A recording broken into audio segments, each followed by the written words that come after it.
Nous avons compris de quoi est-ce qu'il s'agissait. Les attaques se sont enchaînées immédiatement. Déou, Tinakov, Partiaga, ainsi de suite. Mais ce qu'ils avaient oublié, c'est que le peuple du Burkina Faso avait compris notre message et s'était engagé sur la même voie que nous.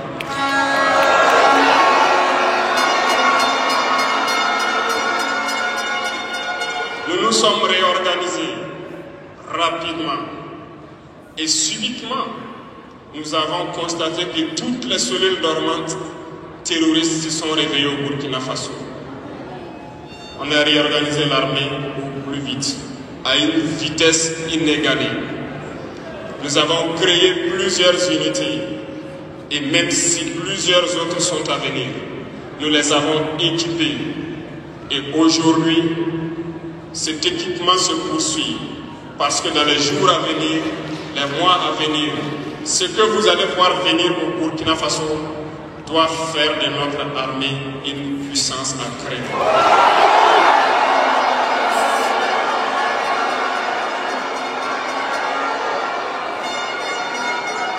Nous n'allons pas lésiner sur les moyens. Nous avons compris que le combat qui est engagé contre l'impérialisme sera dur, très dur.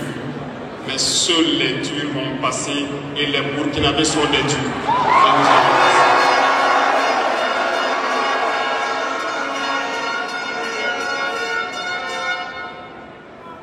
Lorsque vous avez remarqué au Niger et au Mali, pendant que nous luttions au cours donc de l'année 2023, au Niger, nous avons un gros problème. Parce que les terroristes venaient attaquer et repartaient et nous n'avons aucune possibilité de les poursuivre. Je vous fais la confidence ici aujourd'hui. À un moment donné, nous avons envoyé une mission auprès donc du président Bazoum pour que nous puissions au moins lancer la lutte lorsque nous sommes attaqués sur notre territoire. En retour, il a mal reçu le message. Nous avons pris acte et nous sommes restés donc dans l'observation de cette partie, en nous réorganisant. C'est pour vous dire que l'impérialisme a tout son temps. Lorsqu'il veut déstabiliser, il regarde dans l'immédiat. Si ce n'est pas possible, il pose les jalons pour le faire dans 10 ans, 20 ans, 30 ans. Mais il n'a aucun intérêt à ce que nous soyons indépendants. Aujourd'hui, tout ce qu'ils souhaitent pour le Burkina Faso, c'est le chaos. Parce qu'ils espèrent faire venir ces forces étrangères ici et espérer récupérer la situation dans 10 ans, même dans 20 ans. Mais nous ne les laisserons jamais parvenir à cet objectif.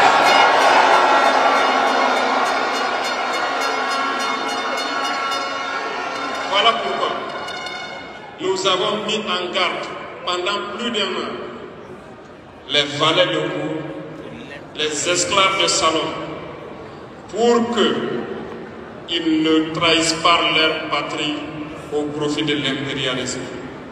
Certains ont compris, se sont rangés. D'autres n'ont pas compris, peut-être se croyant plus malins. Mais aujourd'hui, nous n'avons plus de sentiments sur ce volet.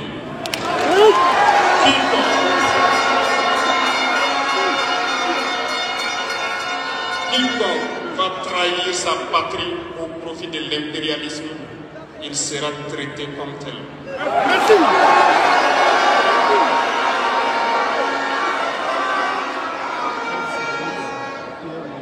Revenant à notre fameuse CEDEAO, je vous raconte une histoire avant de commencer.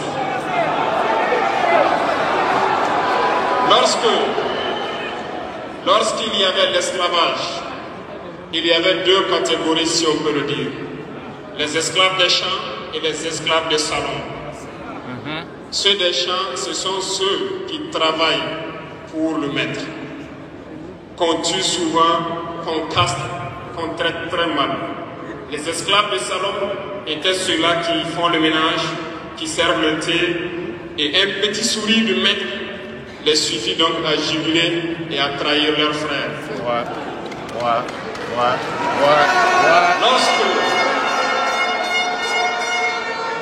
Lorsque les esclaves des champs décidaient de fuir leur maître pour chercher leur indépendance, ce sont les esclaves de salon qui venaient toujours les trahir auprès des maîtres. Malgré cela, beaucoup ont pu se déchaîner et partir. Et lorsque le rythme était soutenu, il fallait trouver une stratégie, faire peur. Il disait donc aux esclaves des champs qui cherchaient leur indépendance que les routes sont pleines de fauves, de serpents, ou que d'autres maîtres plus méchants allaient les récupérer, les traiter et les tuer. Il voulait juste les faire peur pour que jamais ils n'essaient de se déchaîner et de prendre leur indépendance. C'est la même tactique qui existe depuis que nous avons décidé de quitter la CEDEAO. C'est récent, il n'y avait qu'une poignée de gens qui avaient droit à la parole. Sur les plateaux télé, c'est ce qu'ils se disaient qui était donc pris pour l'évangile. Aujourd'hui, avec les nouvelles technologies, qui ont bien sûr des avantages et des inconvénients, tout le monde a droit à la parole. Et je pense que les voyous sont les premiers.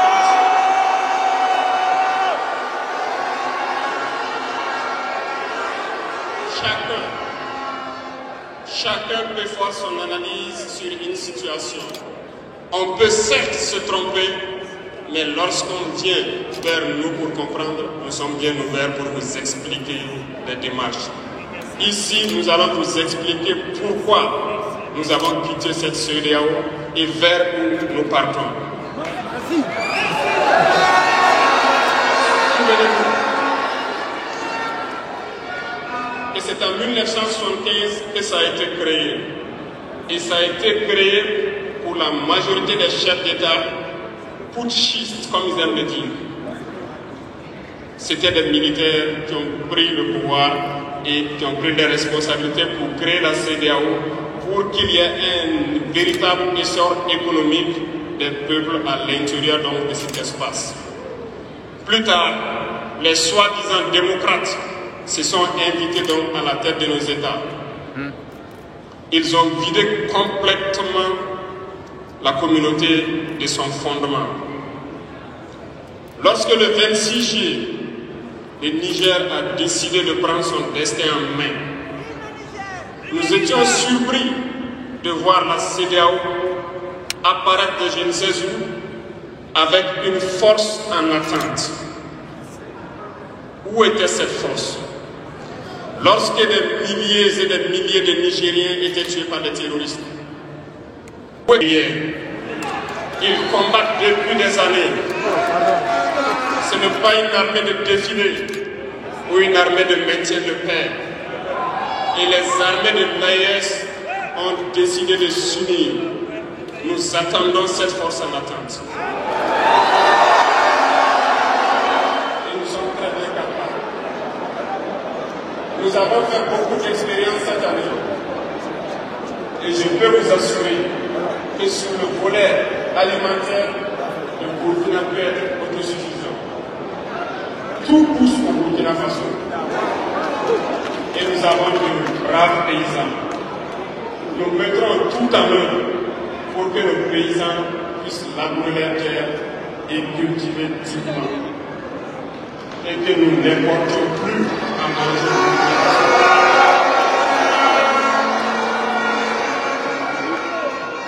Et je mets au défi quiconque tout de cela que si nous décidons aujourd'hui au Burkina Faso d'être dans 3 ans ou 5 ans premier exportateur de cacao, nous le serons.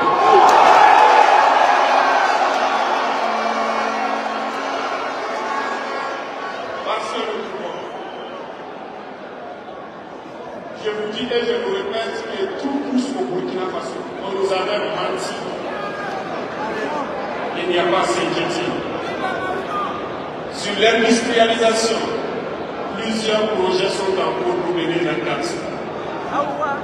Nous n'allons pas les citer ici, mais certains serments, nous allons tout faire pour que ces projets voient le jour en 2024 et ainsi de suite.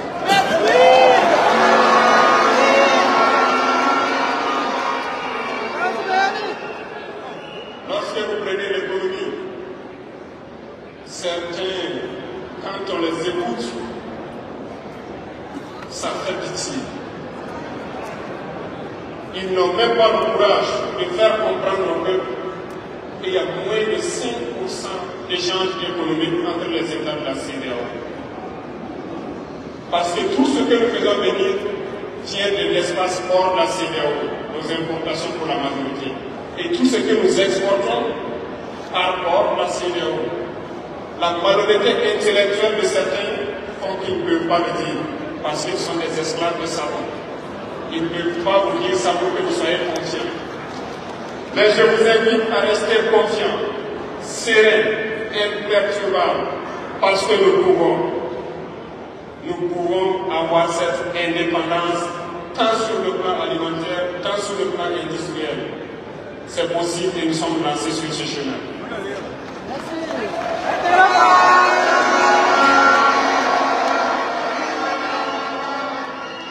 Donc, les propos qui tendent à vous faire peur, qui tendent à semer la panique, il faut vous en départir. On se mettra au travail et nous allons y arriver.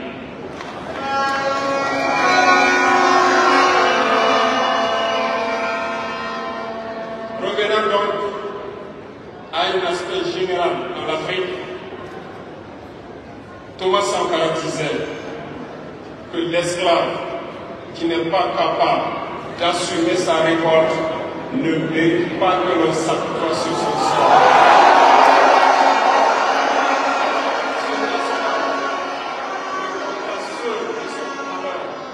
S'il se fait des illusions sur la condescendance suspecte d'un maître qui prétend la franchir, seul la vie libère.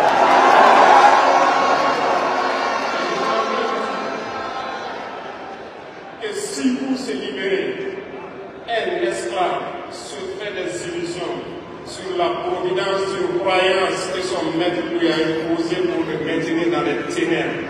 Il se fout le doigt dans lui. Il restera à jamais aveugle dans les ténèbres et ne verra jamais le jour.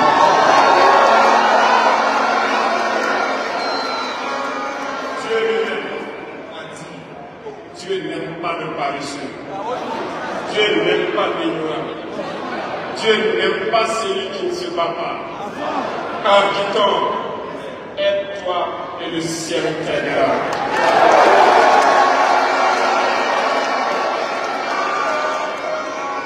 Et je passais par ce silence une partie du slogan d'un des pionniers qui vivent aujourd'hui parmi nous. Osez lutter, savoir vaincre. Nous avons osé lutter dans l'AES et nous saurons vaincre. N'ayez compris. La veille citoyenne que vous avez engagée, c'est un message à toute l'Afrique. Et le Burkina Faso est solidaire et soutient tous les peuples d'Afrique qui souffrent le martyre. Mais nous voulons aussi dire qu'il est temps que les Africains arrêtent de s'apitoyer sur leur sort, de se morfondre, de se lamenter. Il faut lutter. Ça ne viendra pas du ciel tout seul. Il faut lutter d'abord et Dieu va vous aider. Et le Burkina Faso est prêt à aider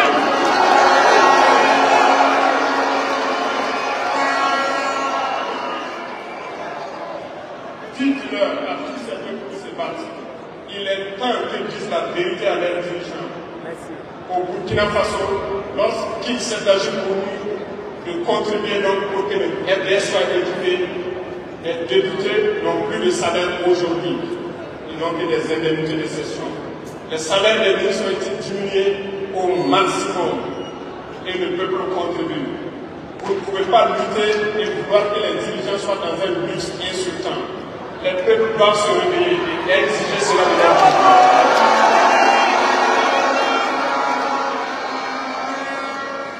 Et pour terminer, je lance donc un appel à tous les à travers vous, pour qu'il reste uni et solidaire. Toute souffrance a une fin. La lutte que nous avons engagée a dû. Mais il faut rester la tête sur les épaules, parce que l'arme fatale de l'impérialisme reste la manipulation à travers la communication. Sachez reconnaître les valeurs locaux. Sachez reconnaître les esclaves de salon. Sachez reconnaître tout cela qu'on se doit pour venir nous vendre de fausses informations. Pour vous-même, restez serein et ne vous divisez pas. La bouche, les dents et la langue, c'est le même organe. La langue vit au milieu des dents tous les jours, mais ça n'empêche pas souvent qu'il